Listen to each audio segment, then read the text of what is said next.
Yes, thank you.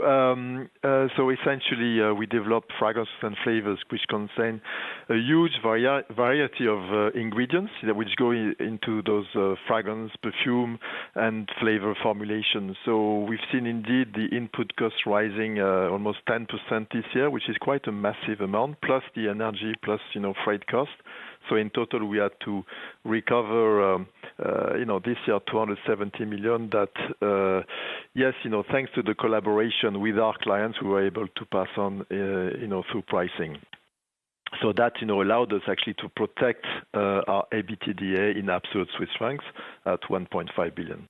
Can I ask you whether there is an ESG role here? I mean, there have been lots of concerns about escalating food prices and at what point you see pushback in these increases. And clearly it starts with a company like yours as we talk about some of these ingredients around the flavors side. Is there a role to try and limit the increases so it stops the food inflation story? Well, the first thing to remind is that we actually account for a very, very tiny fraction of the cost of any food product, around 0.5%.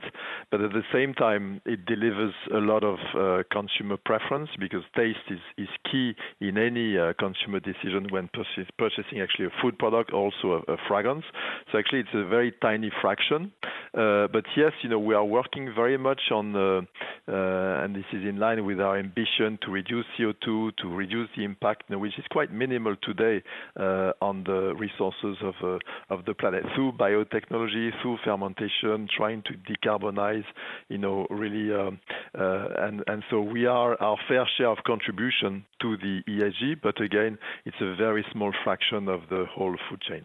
Gilles, very good to speak to you today. I'm afraid Jefferies are disappointed with your numbers. They say your gross margins are down 200 basis points, 400 basis points year on year, albeit with tough comparisons.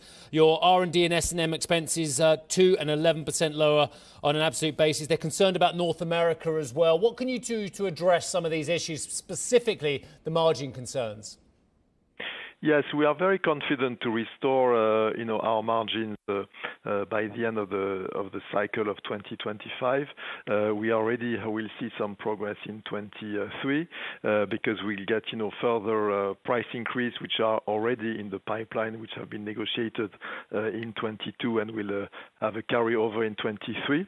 But we also have a plan actually to optimize and gain efficiency in our organization, which will lead with another 60 million of saving this year.